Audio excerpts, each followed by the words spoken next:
धन्यवाद। नरपत सिंह जी श्री गुलाब चंद जी कटारिया 5 मिनट के लिए नरपत सिंह बिल्कुल अलाउ नहीं करूंगा मैं। गुलाब चंद जी कटारिया। सभापति महोदय, आज इस विषय पर सदन में चर्चा हो रही, मेरी विनम्र प्रार्थना है, हम पक्ष हों या विपक्ष हों, हम इस गंभीर समस्या को राजस्थान की एक गंभीर समस्या समझकर इसको हल करने का प्रयत्न करें, क्योंकि इससे लाखों बच्चे और करोड़ों परिवार का दर्द देखा नहीं जाता है। सन 18 से लेकर 2018 से इस वैकेंसी को भरने के लिए और खाली पड़े हुए विद्यालयों में बच्चों के लिए अध्यापक की व्यवस्था करने के लिए एक लंबी प्रक्रिया के बाद जो स्थिति बनकर के आई है, आपने बजट 19-20 में ये कहा था हम 75,000 लोगों की भर्ती करेंगे, उसमें से ये 21,000 पद शिक्षकों के थे जिसकी भर्ती का काम आपने शुरू किया था। मैं सोचता हूँ कि विषय की थोड़ी सी गंभीरता से समझे।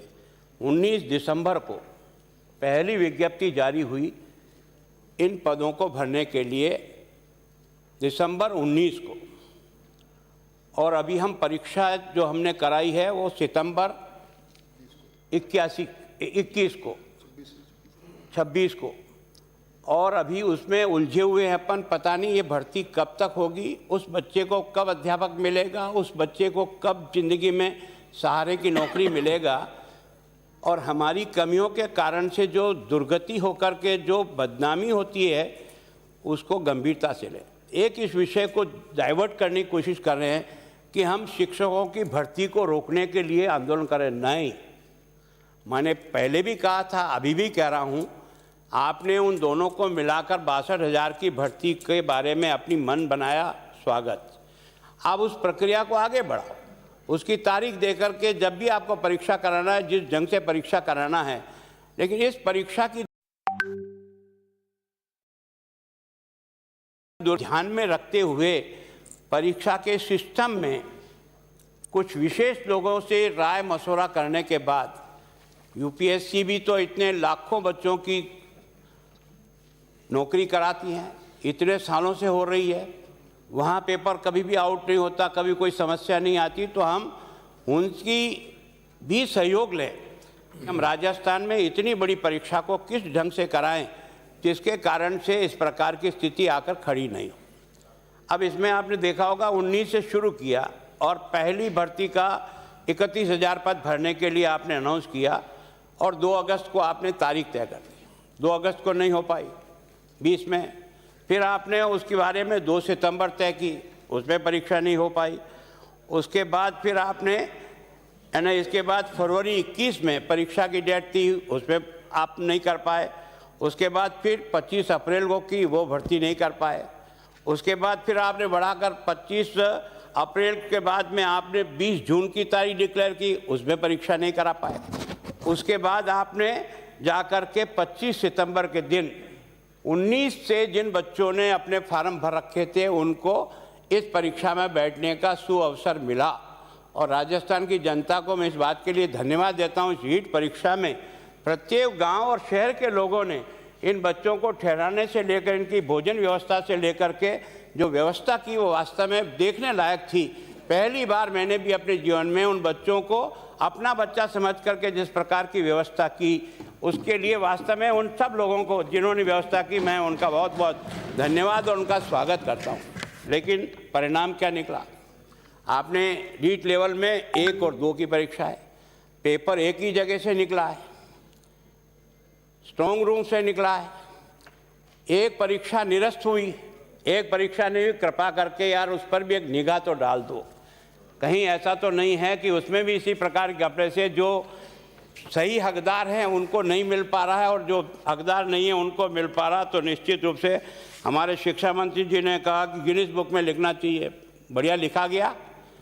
इस गिनीज बुक में 38 लोग अंदर जेल में हैं, वो भी लिख दो, गिनीज बुक में 38 लोग जेल चले गए, अच्छा भाषा है। मैं सोचता हूँ, मैं थोड़ा सा बात आपसे कहना चाहता हूँ। ये जो आपका ये अरविंद कुमार सांगवा है, इन्होंने एक आदेश निकाला था इस परीक्षा की व्यवस्था के लिए 12/4/21 के दिन 12/9 सितंबर सॉरी रीट 19-21 की परीक्षा हेतु जिले में संवेदनशील अति संवेदनशील केंद्रों की सूची हम जिले के प्रश्न पत्र रखवाने हेतु कोषागार उप कोषागार की सूची एवं रूट चार्ट भिजवाने हेतु उपरोक्त विषय निवेदन है कि रीट 2021 की परीक्षा में सफल आयोजन हेतु संवेदनशील अति संवेदनशील केंद्रों को सीसीटीवी कैमरे लगाए जाना प्रस्तावित है। दिनांक 11/9/21 को रीट कार्यालय में आयोजित बैठक में आपको जिले की परीक्षा केंद्रों की सूची उपलब्ध कराई गई। अतः संवेदनशील अति संवेदनशील केंद्रों की सूची परीक्षा संचालन समिति के अनुमोदन करवाकर शीघ्र ही और मेल आईडी से भिजवाने का कष्ट करें, अग्रिम कार्रवाई की जा सके। रीट परीक्षा के प्रश्न पत्र एवं OMR सीट को जिले के कोषागार के स्ट्रॉन्ग रूम में रखवाए जाने हेतु निर्देशित किया जाता है तथा जिन जिलों के लिए जिला मुख्यालय के अतिरिक्त उपखंड तहसील स्तर परीक्षा केंद्र बनाए गए हैं उन केंद्रों को प्रश्न पत्र उस कोषागार थानों के मालखाने सुरक्षित रूप से रखवाए जाने हेतु निर्देशित किया गया। ये आपका उसका आदेश है। ये आदेश क्यों किया उसने? ताकि पेपर की सुरक्षा रहे, इसके लिए किया। लेकिन आपने क्या काम किया? ये प्रश्न क्यों हम बार बार आपसे मांग कर रहे हैं? कोई आपसे दुश्मनी इसलिए नहीं कर रहे हैं। आपने इस व्यवस्था को चरमरा दिया। जब इतना स्पष्ट आदेश आपके पास था तो अगर 32 जिलों में इस व्यवस्था को करने का काम आपने किया तो ये जयपुर की क्या विशेषता थी? यहाँ है बिंदु। इस जयपुर में ऐसी क्या खासियत थी कि यहाँ के उस पेपर की सुरक्षा के लिए व्यवस्था के लिए इस प्रकार की व्यवस्था नहीं करके आपने एक प्राइवेट लोगों की व्यवस्था किस ऑर्डर से की? ये ऑर्डर किसने दिया? वो ऑर्डर कम से कम आप शिक्षा मंत्री जी पढ़ देना कि जयपुर की व्यवस्था के लिए जिन लोगों को आपने लगाया वो किस ऑर्डर के तहत और किस व्यक्ति ने लगाया उसे। मैं आपसे इसलिए आग्रह कर रहा हूँ, रीट परीक्षा के लिए कोऑर्डिनेटर कॉलेज शिक्षा के रिटायर्ड व्यक्ति को जिम्मेदारी दी गई, किस ताकत से दी गई थी? ये वही पारासर है ना? ये वही पारासर है जो उसको पहले भी पकड़ा गया था, उसी को आपने रीट की जिम्मेदारी दी। इसके साथ ही कोऑर्डिनेटर सुभाष यादव, BS बेरवाल और राम कृपाल जी मीणा को आपने ये इस आपके और मेरे नाक के नीचे वाले सेंटर की जिम्मेदारी इनको दी। ये कौन लोग हैं? ये मीणा कौन है? ये एक प्राइवेट कॉलेज चलाने वाले व्यक्ति को जो स्वयं परीक्षा कराता है उसको आपने उस स्ट्रॉन्ग रूम की चाबी देकर उसको आपने रखवाली के लिए दिया। खेती बाढ़ को खा रही है रे, और आप कह रहे हो कि इसकी जांच नहीं आती। मतलब कुछ तो कम से कम कुछ विचार करो कि क्या कर रहे हो। और आपका जो बोर्ड का चेयरमैन है वो कहता है कि यही ये व्यवस्था क्यों? उसका ऑर्डर तो ये कह रहा है कि इस तरह से व्यवस्था करनी है। उसको इग्नोर करके आपने ये नई व्यवस्था किस व्यक्ति ने की? इसलिए इसकी जांच करना बहुत आवश्यक हो गया है। कोऑर्डिनेटर के अब इसमें आपने ये जो कोऑर्डिनेटर लगाया ना, ये आपका ऑर्डर है। ये कोऑर्डिनेटर जो लगाए हैं आपने, ये आपका 19/2/21 का एक ऑर्डर है। इस ऑर्डर में लिखा with kind sanction of chairman Rajiv Gandhi study circle Shri Ashok Gehlot ji is advisor committee of Rajasthan Rajiv Gandhi Study Circle is constitute following are nominated member of the committee। हमारा जो आपसे बार बार आग्रह हो ये है कि ये जयपुर की व्यवस्था इन कोऑर्डिनेटर को, इन शिक्षाविदों को जो आपकी सूची में 19/2 की सूची में अशोक गहलोत जी के द्वारा ये जिस प्रोफेसर सतीश कुमार जी का ऑर्डर है, इस ऑर्डर के अंदर समाहित लोग हैं। ये उस ऑर्डर के तहत समाहित लोग। इसलिए आपसे कहना है, यहाँ तक जांच करना मतलब अशोक गहलोत की जांच करना, यहाँ तक जांच करने का मतलब आपका सुभाष गर्ग की जांच करना। ये इन्होंने ये सजेशन करके इस प्रकार के लोगों को इन सुरक्षा के लिए लगाया जहां से ये पेपर चोरी हुआ।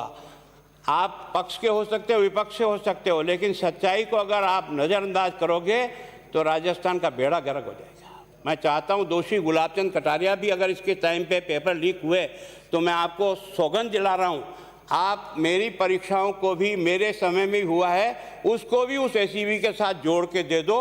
अगर उसमें मैं भी दोषी होऊंगा तो सजा पालूंगा, लेकिन इसके कारण से आप ना नहीं कर सकते राजस्थान के उन बच्चों को कि ये जो केवल और केवल इसी परीक्षा केंद्र पर यही सारे के सारे शिक्षाविद, नाम तो राजीव गांधी स्टडी सर्किल है, और उसी के सारे नॉमिनेटेड लोगों को आपने ये स्ट्रॉन्ग रूम की चाबी दे दी। ये किस आधार से दी है, इसका थोड़ा सा बता देना भैया। अब ये जो आपने, यही नहीं है, बहुत दुख के साथ कह रहा हूँ कल्ला जी, ईमानदारी से हमको भी इतना पोस्टमार्टम करने का न तो दिमाग लगा न मौका मिला, लेकिन जैसे जैसे ये परीक्षा के बारे में बढ़ता गया वैसे वैसे एक एक पढ़ खोलते गए तो ऐसा लगा ये तो महान योजनाबद्ध तरीके से इस लूटखोरी का धंधा हुआ है। मैं आपको ईमानदारी से कह रहा हूँ, योजनाबद्ध तरीके से मैं बहुत गंभीर आरोप लगा रहा हूँ। ये जिस प्रकार से व्यवस्था इन्होंने की वो व्यवस्था मैं आपको बताता हूँ। आपको मैं कुछ उदाहरण देता हूँ। ये डीपी जारोली साहब हैं, ये आपके अध्यक्ष है माध्यमिक शिक्षा बोर्ड, ये आपके प्रदेश सलाहकार समिति के सदस्य हैं जो इस सूची में हैं। इनको रीट परीक्षा राजीव गांधी स्टडी परीक्षा करने की पूर्ण जिम्मेदारी इनके पास यही है। फिर आपके प्रदीप पारासर सेवानिवृत्त कॉलेज व्याख्याता, सेवानिवृत्त क्या काबिल है, जो पहले भी सजा पाया हुआ है, पर आपके इसमें क्योंकि शिक्षा शास्त्री है इसलिए जयपुर रीजनल कोऑर्डिनेटर है, इनको जयपुर जिले की जिम्मेदारी दी है। देखा बाढ़ खेत कैसे खाती है। श्री सुभाष यादव, ये सहायक निदेशक कॉलेज शिक्षा है, प्रदेश सलाहकार समिति के सदस्य हैं, इसी राजीव गांधी स्टडी सर्कल के, इसको लगाया। श्री BS बेरवा, सहायक निदेशक कॉलेज शिक्षा, इसको भी कोऑर्डिनेटर लगाया, वो भी इस सूची में है। ध्यान सिंह गोठवाल, ये भी आपका स्टेट कोऑर्डिनेटर है, उसको भी इसमें लगाया है। निजी स्कूल स्टाफ, मतलब जो प्राइवेट स्कूल की है उसमें सुनीता पंचोली है, निजी स्कूल चलाती है, सुनीता पंचोली को रीजनल कोऑर्डिनेटर अजमेर आपने लगाया है। देवेंद्र पारासर भरतपुर का रीजनल कोऑर्डिनेटर लगाया है, इसको आपने अजमेर और धौलपुर का जुम्मेदिया पेपर के बारे में। फिर है नदीन चिश्ती, इनको आपने उदयपुर की जिम्मेदारी दी। ये सब आपके इस राजीव गांधी स्टडी सर्किल। ये क्यों हम मांग कर रहे हैं बार बार आपसे कि ये तो सारा ही बंटा ढाल करने की व्यवस्था करी, क्योंकि इतना नीचे तक जाने का न तो हमने सोचा न हमारा दिमाग ने काम किया कि ये भी कुछ हो सकता है। ये सारे के सारे आपने कोऑर्डिनेटर लगा करके इस परीक्षा को, ये रीट जो 2012 में हुई थी, टेट हुई थी उस समय यही हमारे मंत्री महोदय बोर्ड के चेयरमैन थे जिनका नाम गर्ग साहब है। आपको सुनकर दुख होगा, आप हो सकता मुझसे नाराज हो सकते, मेरे से किसी बात में आपका यकीन नहीं हो, कोई बात नहीं, लेकिन इनके समय में एक वहाँ पर इनके जो सहयोगी था नरेंद्र तंवर, इस नरेंद्र तंवर के घर पे छापा मारा, वहाँ पर 50 करोड़ की FD इसके घर पर मिली और 10 करोड़ से अधिक करेंसी रुपया इसके घर में मिला। और ये नाक का बाल था सुभाष गर्ग का। खेत बाढ़ को यूं खा रही है। आप भले ही अक्लमंद कितने भी ज़्यादा हो सकता है, मैं सामान्य आदमी हूं और मैं एक स्कूल अध्यापक रहा हूं, मेरे को कॉलेज का अनुभव नहीं है, लेकिन मन में बहुत पीड़ा होती है। इस परीक्षा का संचालन जो दिया ना, वहाँ एक और आदमी है GK माथुर साहब भी उस कांड में शरीक थे। वो GK माथुर को भी अभी इस परीक्षा में जिम्मेदारी दे करके लगाया, GK माथुर को भी। तो आपने सारी उस गैंग को पकड़ा है जिस गैंग ने इस धंधे करती है और उस गैंग को आपने जिम्मेदारी दी है।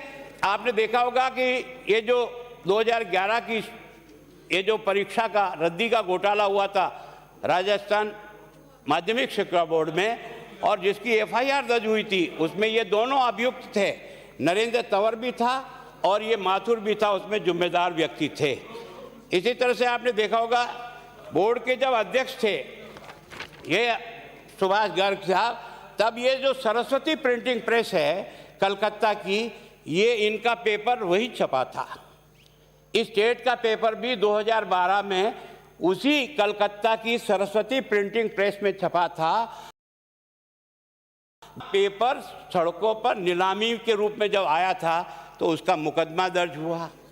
उस मुकदमे को बाद में जाकर ठंडे बस्ते में बंद कर दिया। इसलिए हम आपको कह रहे हैं कि इसमें बड़े बड़े लोग हैं। जब तक इसकी जांच सही नहीं होगी तो उन बच्चों के मन को संतोष नहीं मिलेगा। आप हम और यहाँ दफा दफा कर सकते हैं, कोई बात नहीं, लेकिन उस बच्चे के दर्द को वही समझेगा जिसके साथ ये पीड़ा हुई है। ये जो राजस्थान के अधिकांश जिलों में ये जो सुभाष गर्ग साहब नहीं, ये सभी बिना किसी के पूछे हुए अपना दखलंदाजी के द्वारा सभी जगह ये जो इस राजीव गांधी स्टडी सर्कल से संबंधित लोग हैं इनको आपने लगाया। अब ये परीक्षा केंद्र पे वही कार्यरत शिक्षकों को भी ऑब्जर्वर लगा दिया है, जो उसी कॉलेज उसी जगह है परीक्षा जहाँ हो रही है, वहीं के अध्यापक को वहीं की परीक्षा की जिम्मेदारी लगा दी। ये कैसे लगा दी भाई? आपका ऑर्डर तो ये कहता है कि उस जिले का व्यक्ति भी उस परीक्षा केंद्र पर नहीं लग सकता है, तो फिर यहाँ का जैसे मैं बताता हूँ, सम्राट पृथ्वीराज चौहान राजकीय महाविद्यालय अजमेर में मधु सिंह और वेद प्रकाश को लगाया गया जो उसी कॉलेज में पढ़ाते हैं। राजकीय महाविद्यालय ब्यावर में जलालुद्दीन जी साहब को लगाया, ये उसी कॉलेज में पढ़ाते हैं। कन्या महाविद्यालय अजमेर और राजकीय महाविद्यालय नसीराबाद आदि में ऑब्जर्व वही के शिक्षकों को लगाया गया है, जो आज दिन तक कभी नियम नहीं है पर आपने उसको लगाया है। इसीलिए तो आप देखो कि कोऑर्डिनेटर स्वयं के सगे रिश्तेदारों के कॉलेजों में परीक्षा केंद्र बनवाया। इन सब लोगों ने अपने रिश्तेदारों के प्राइवेट कॉलेजों में परीक्षा केंद्र बनाया। राजीव गांधी स्टडी सर्किल के संभाग समन्वयक भूगोल के सह आचार्य सुनीता पाचोरी को अजमेर जिले का कोऑर्डिनेटर बनाया। उन्होंने स्वयं के घर की संस्था सुनीता ITI को भी परीक्षा केंद्र बनाया। ये किस आधार से बनाया? आपने सारे नियमों को ताक में रख करके बनाई ना।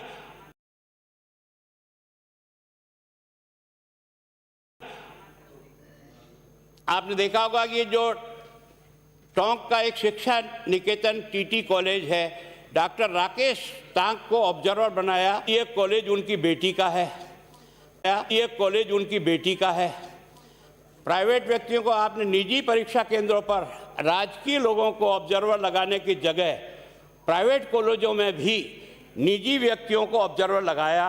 निजी संस्था आर्यभट्ट कॉलेज, प्रमोद सिंह राठौड़, विशाल दत्त, कपिल चौहान, कुसुमलता गहलोत और भरत कुमार को क्रमशः saint Joseph school, saint Teresa school और बालाजी रॉयल टॉक शिक्षा निकेतन द्वितीय मदर सीनियर सेकेंडरी स्कूल में ऑब्जर्वर लगाया। ये किस ताकत से लगाया, क्यों लगाया? वही निजी शिक्षण संस्थाओं के अग्रवाल कॉलेज कुचावन के प्रफुल्ल नरूका को सावन स्कूल संस्थान का शुभ्रा चतुर्वेदी को आपने उस स्कूल में ऑब्जर्वर लगाया। परीक्षा केंद्रों का नियोग इसके अलावा भी है। निजी व्यक्तियों को आपने परीक्षा केंद्र पर अनाधिकृत रूप से जाने के लिए अधिकृत किया। वो घूम घूम करके इन कॉलेजों में जाकर के इन्होंने इस परीक्षा की व्यवस्था को देखा है। कोटा केंद्र के राजीव स्टडी सर्किल के सहायक अनुज विलियम एक प्राइवेट व्यक्ति हैं, लेकिन नीट परीक्षा के दौरान कई केंद्रों पर उन्होंने चेकिंग के नाम पर अनाधिकृत प्रवेश किया। यह एक बहुत बड़ा जांच का विषय है। कई परीक्षा केंद्रों पर परीक्षा पत्र की सील खुली हुई मिली थी। कई परीक्षा केंद्रों पर जो पेपरों के बंडल गए थे वो खुले थे, लेकिन हिंडोन के जो है ना केंद्राधीश से हिम्मत की और उसने अधीक्षक ने पेपर की खुली सील की शिकायत आपके बोर्ड के भेजा, जो बोर्ड के पत्र पे लिखा हुआ है। इसका मतलब खुले पेपर गए हैं। प्रश्न पत्र के निर्माण की प्रक्रिया में भी है ना, ये तो ऐसा मामला है कि मैं सोचता हूँ कि इसको जितना गहराई में जाओगे लगेगा कि इस दलदल में फंस गया राजस्थान। आपने देखा होगा कि प्रश्न पत्र निर्माण प्रक्रिया पर भी बड़े संदेह का प्रश्न खड़ा होता है। एक साथ सारे प्रश्न पत्र बना दिए 1000 क्वेश्चन का, और उसी में से छांट करके पेपर बनेगा। ये आज दिन तक किसी परीक्षा में हुआ है क्या कि सारे प्रश्न कौन से आएंगे इस परीक्षा में? 1000 प्रश्न पत्र के प्रश्न बना करके आपने एक मोटा मोटा मॉडल दे दिया कि इन्हीं में से प्रश्न आएगा। इसीलिए राजेंद्र जी, आप जो चूरू में कह रहे हो ना कि 1000 में से आएंगे तो इसकी फीस लगेगी इतनी, 500 में से आएंगी तो उसकी फीस लगेगी इतनी, 100 क्वेश्चन में से प्रश्न पत्र का जवाब देना उसकी फीस लगेगी अलग। ये अलग अलग फीस वहाँ जग जाहिर है, बच्चों को जा करके पूछ सकते हो। ये कैसे हुआ? इस प्रकार का है ना, मैं सोचता हूँ कपड़ेबाजी की भी हद हो गई। लोक सेवा आयोग और माध्यमिक शिक्षा बोर्ड के ब्लैक लिस्टेड केंद्र को परीक्षा केंद्र बनाया गया, जिनको उन्होंने परीक्षा में अनियमितता के कारण से ब्लैक लिस्टेड कर दिया। ऐसे भी मामले जो है ना वो सामने आए हैं, जिसमें Gangapur city ADS science academic परीक्षा केंद्र की भूमिका संदिग्ध है। एकेडमिक के संचालक शिवोलॉजी ज्ञानदेव स्कूल चलाता था।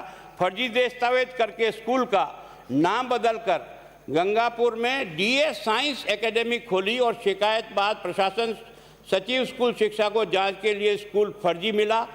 शिक्षा सचिव ने स्कूल की मान्यता रद्द की, आदेश दिए और उसके बाद भी उसको सेंटर 23 सितंबर के दिन आप मंत्री महोदय, आप मेरा विनम्र प्रार्थना है किसको सजा मिलेगी?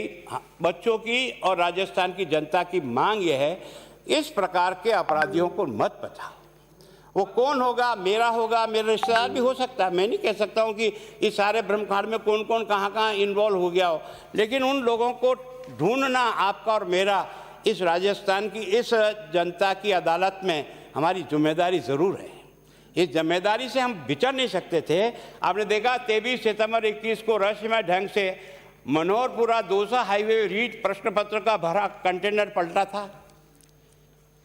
कंटेनर में पेपर जा रहे थे ना, ये कब तो पलटा और वापस इन पेपर को उठाने के लिए कौन आया और कब आया? तब तक ये पेपर किसके जुम्मे पड़े थे? उसी गाड़ी में 2 बंगाल के जिनके पेपर छपाए थे जिस सरस्वती प्रेस में, उसके 2 लोग भी उसी में बैठे हुए थे। 2 लोग भी उसी में बैठे थे। तो ड्राइवर तो मर जाता है और उनको खरोच भी नहीं आती और बंगाल चले जाते हैं। ये क्या तमाशा है? ये क्या तमाशा है भाई? ये क्या अजीब दृश्य उपस्थित हुआ है? और इसके कारण से उसकी पत्नी ने जो धरना लगाया ना, वो बिल्कुल ठीक लगाया, क्योंकि उसके कुछ समय पहले ही उसके टेलीफोन से बात हुई थी और उसके बाद उसकी डेथ का समाचार मिला और जिस प्रकार से उसकी मृत्यु को बताया गया है वो संदेहपूर्ण है। और मैं सोचता हूं कि कभी ऐसा होता है कि कंटेनर में हम सारे पेपर भेजे और रीड के भेजे, जहाँ लाखों बच्चों का सवाल है, उसकी सुरक्षा के लिए आगे पीछे कोई गाड़ी भी नहीं लगावे, कोई पुलिस फोर्स भी उनको नहीं दे, भले रास्ते में कोई लूट लो, चाहे कुछ भी कर लो। मतलब ये व्यवस्था करना भी आपके जुम्मे नहीं था तो किसके जुम्मे था भाई? ये जो 8/2/22 को टोंक जिले के थाना नगर कोर्ट ने अंतर्गत ये जो लोकेश वाला जो अब मामला आया है, इसने भी आपको ये बता दिया ना। अब ये जो आपका जो स्ट्रॉन्ग रूम है, इस स्ट्रॉन्ग रूम की जो चाबी होती है 2 होती है। ये स्ट्रॉन्ग रूम कैसे खुला? किसने खोला? ये चाबी किसके पास थी? ये चाबी किस अधिकार से उसके पास थी? और उसने ये पेपर 23 तारीख को चोरा और उसके बाद उसने ये जो 5 करोड़ की जो बात आती है ना, जिसमें से एसओजी ने 1 करोड़ और 20 लाख रुपया बरामद कर लिया। इससे बड़ा सबूत क्या चाहिए?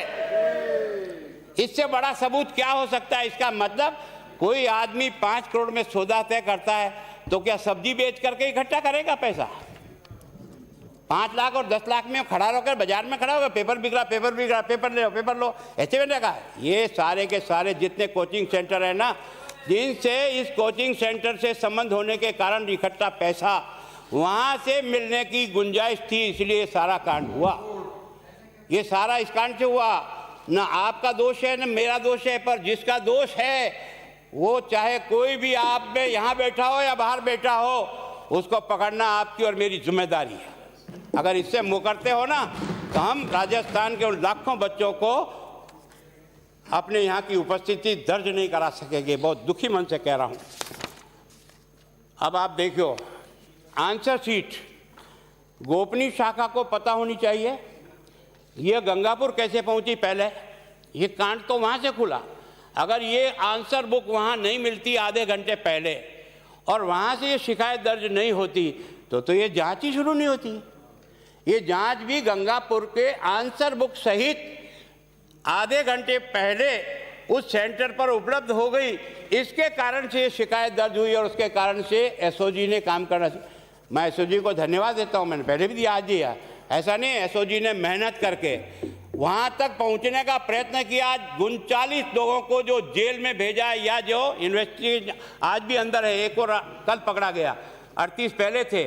ये सारे के सारे लोग आज की तारीख में ये जो पकड़े गए हैं इनको एसओजी ने पकड़ा है, लेकिन ये तार वहाँ जा रहे हैं सुभाष गर्ग की तरफ जिन्होंने ये कोऑर्डिनेटर लगाए हैं, इसलिए चिल्ला रहे हैं, इसलिए बार बार चिल्ला रहे हैं। और आपका बोर्ड का अध्यक्ष जब उसे वहाँ से निलंबित किया जाता है तो कहता है कि मैं क्या करूं। ये जो पेपर जहाँ जयपुर में सुपुर्द किया ये बड़े बड़े राजनीतिक नेताओं ने सुपुर्द किया, इसलिए मेरा क्या दोष है।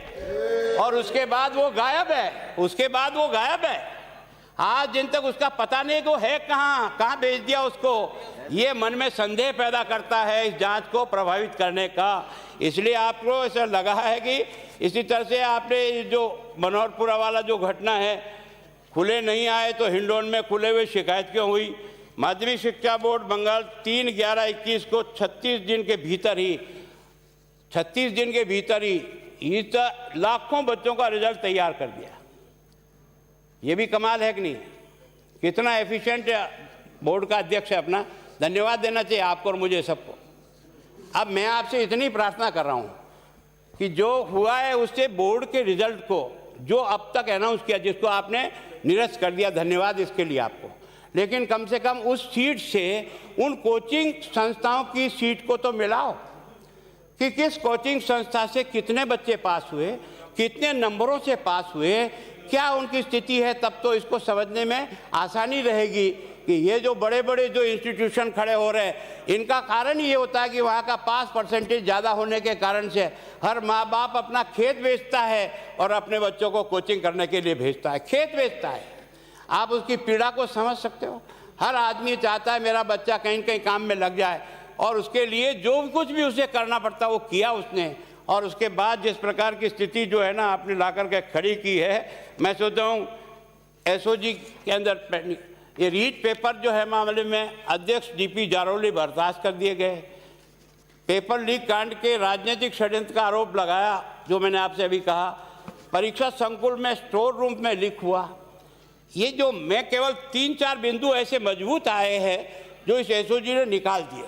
अगर एसओजी यहाँ तक नहीं, मैं इसलिए धन्यवाद देता हूँ कि एसओजी कम से कम उस स्ट्रॉन्ग रूम के पेपर को चोरी होने तक पहुँचकर उस आदमी तक पहुँच गए और उस मीणा को गिरफ्तार कर लिया। मैं यही जानना चाहता हूँ ये मीणा क्या चीज़ है यार, जिसने आपने इसको पेपर की रखवाली के लिए उस प्राइवेट कॉलेज चलाने वाले को आपने स्ट्रॉन्ग रूम की चाबी कैसे दी,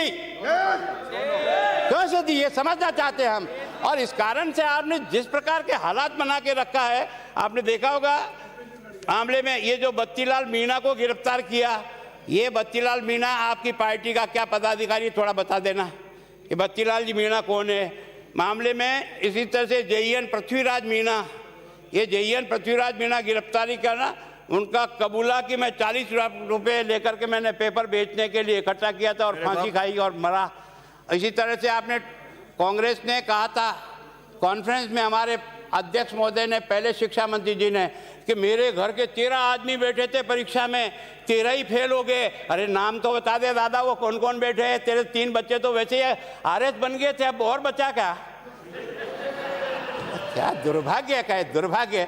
आज ईमानदारी से मैं कहना चाहता हूँ, ये जो बाड़मेर निवासी ठेकेदार भजनलाल बिश्नोई के पास 24 सितंबर को रात को ही लीक प्रश्न पत्र पहुँच गया था नहीं, ये एसओजी की जांच में है। 24 तारीख को रात को ही पहुँच गया और 25 को परीक्षा थी। ये जो 5 करोड़ का जो बात एसओजी ने तय पहुँची कि ये 5 करोड़ में वहाँ से स्ट्रॉन्ग रूम से पेपर निकालने का पैसा लिया था और इसको बेच करके 5 करोड़ में अगर उसने दिया है तो 5 करोड़ से ज़्यादा ही वसूल करेगा। अब तक 42 अधिकारी कर्मियों को निलंबित किया जा चुका है। आपने इसका मतलब कुछ सच्चाई तो है ना? अगर उनको निलंबित किया, उनको गिरफ्तार किया, उनको आपने किया, तो कुछ ना कुछ तो दाल में काला है ना? है तो ठेठ वहाँ तक पहुँचो ना। जो इसका सिर्फ सरगना कौन है? जिस सरगने ने इस तरह की गंदी हरकत की है और शिक्षा के मंत्री को अपवित्र किया है, मैं सोचता हूँ ये शिक्षा का धर्म नहीं हो सकता कि वो पैसों के चंद टुकड़ों के पीछे उस बच्चे की जिंदगी को दांव पे लगा दे। ये दुर्भाग्य नहीं है हमारा राजस्थान का, दुख की बात है बहुत सी। आपने देखा होगा 1 करोड़ 16 लाख रुपए तो रिकवर भी हो गए। अगर ये रिकवर हुए तो पैसा दिया तभी तो रिकवर हुए ना, और कहाँ से हो सकते थे? अलवर में रीट में 2-2 समन्वय क्यों बनाए गए जिनके द्वारा ये बनाए गए थे? आपने देखा मत्स्य यूनिवर्सिटी अलवर द्वारा ब्लैक लिस्टेड प्राइवेट कॉलेज को भी रीट का केंद्र क्यों बनाया? ये कई सवाल है जो खड़े करते। मैं आप विनम्र प्रार्थना करता हूँ सभापति महोदय, ये बीजेपी कांग्रेस मत करो, उस बच्चे के साथ अन्याय हो जाएगा। इसको बीजेपी कांग्रेस मत करो, जो भर्ती है उसको आगे बढ़ाओ ताकि उन बेरोजगार बच्चों को अपनी ज़िंदगी में कहीं न कहीं काम मिले, पर काम उनको मिले यार जो योग्य हो। ये चोर रास्ते से घुसने वाले लोगों ने राजस्थान को शर्मसार कर रखा है। मैं भी उसमें शरीक, मुझे भी इस बात का दुख है कि कुछ लोग गलत सर्टिफिकेट बनाकर डिग्री ले आते हैं, कुछ लोग गलत मार्कशीट ला करके मेरिट में आकर के उसके लिए योग्य बन जाते हैं। अगर इन पिछले 10 सालों का रिकॉर्ड चेक करो जिनको आपने नौकरी पे लगा करके आज काम पे लगा रखा है, इनका पोस्टमार्टम करो ना, तो मेरी गारंटी है 25 से 30% लोग वो मिलेंगे जिन्होंने गलत तरीके से नौकरी हत्या ली है, और वो बच्चा रो रहा है जो अपनी गरीबी में अपना माँ बाप का खेत बेच करके पढ़ने की कोशिश करके नौकरी प्राप्त करना चाहिए। इसलिए इसको अपना सवाल मत बनाओ, जिद्द का सवाल मत बनाओ। मुख्यमंत्री जी को आप और हम सब जिस गांधी के विचारों को मानते हैं, इस प्रकार का घपला हो जाए और हम सब के सब मौन बैठ करके बीजेपी और कांग्रेस में बट करके उस बच्चे का हित करें, ये क्या न्याय होगा उस बच्चे के साथ? और इसलिए कहते हैं कि इन बड़े लोगों की जांच, आपकी रीट साल भर में जांच होगी, कोई दिक्कत नहीं, आने दो ना। जो भी लपड़े में आएगा गएगा अंदर, उसमें मैं भी आ जाऊंगा तो मैं भी जाऊंगा, कोई चिंता की बात नहीं, पर इस सच्चाई निकल चाहिए। एक दूसरा, मैं शिक्षा मंत्री जी आपसे प्रार्थना करता हूं, परीक्षा को वेल प्रूफ बनाने के लिए आप यूपीएससी के परफेक्ट लोगों को और भी जहाँ जहाँ जो संस्था है उनके साथ बैठ करके चर्चा करो। इस परीक्षा को कैसे बिखेरा जाए, कैसे जिला लेवल पर इसका प्रारंभिक कैसे स्क्रूटनिंग की जाए, और उसके बाद सेलेक्टेड बच्चों को आप किस तरह से, आज की तारीख में तो आपका इतना इम्प्रूवमेंट हो गया ना, हर बच्चे को कंप्यूटर के सामने बिठा सकते हो आप। ऐसी क्या समस्या है? हर बच्चे को कंप्यूटर के सामने बिठा के एक एक प्रश्न देते जाओ, 10 मिनट 10 सेकंड 12 सेकंड जो भी देना दो, एक गायब हो, दूसरा प्रश्न आए, तीसरा प्रश्न आए, चौथा प्रश्न आए, परीक्षा हो सकती है ना। अगर हमारे मन में बेईमानी नहीं है, हम अपने और परायों को सेलेक्ट करने का दिमाग बना रखे जब तो असफल, और अगर ईमानदारी से काम करना चाहते हैं तो सारी व्यवस्थाएं आज भी हो सकती है। मैं चाहता हूं ये परीक्षा जल्दी से जल्दी होकर उन बेरोजगार बच्चों को अपनी ज़िंदगी मिले। इसके लिए जो भी एक्सरसाइज करना तुरंत करके परीक्षा की डेट भी अनाउंस करो, और इसको सीबीआई जांच के इसलिए भेज रहा हूं कि इसलिए भेज रहा हूं कि हमारी एसओजी की अपनी एक लिमिट है, उस लिमिट से ऊपर के आदमी को बुलाकर टॉर्चर करना या उससे ऊंचा नीचा करना उसके बस के बाहर है। लेकिन ये जो सीबीआई है, इतने मुझे भी 2.5 साल तक रगड़ा है, बिना कसूर के रगड़ा है, बिना कसूर के रगड़ा है, फिर भी मुझे कोई दिक्कत नहीं, मैंने कोई दिक्कत नहीं, मैंने उसको फेस किया, मैंने उसको फेस किया, और फेस करने के बाद मैं कोर्ट से जो भी मुझे मिल सकता था राहत मिली। लेकिन मैं इसलिए कहता हूं कि ये चौटाला जी को अंदर बंद करने की ताकत अगर मुख्यमंत्री को कोई रखता है तो ये सीबीआई रखती है। इसलिए मांग करते हैं सीबीआई को दो, ये जांच अलग चलती रहेगी, परीक्षा अलग करते रहो, ताकि दोनों के बीच में कोई टकराव नहीं, न कोई रोकने का मतलब है। इसलिए बार बार आग्रह पूर्वक कह रहा हूं, इस जांच को जब तक ये जो बड़े बड़े दिग्गज इसमें जो सिरपिरे लोग जो इसमें घुस गए ना, उनको पकड़ करके जब तक नहीं रगड़ा जाएगा तब तक बच्चों के मन में संतोष नहीं होगा। धन्यवाद। श्री बी डी कल्ला। माननीय सभापति महोदय, अभी विपक्ष के नेता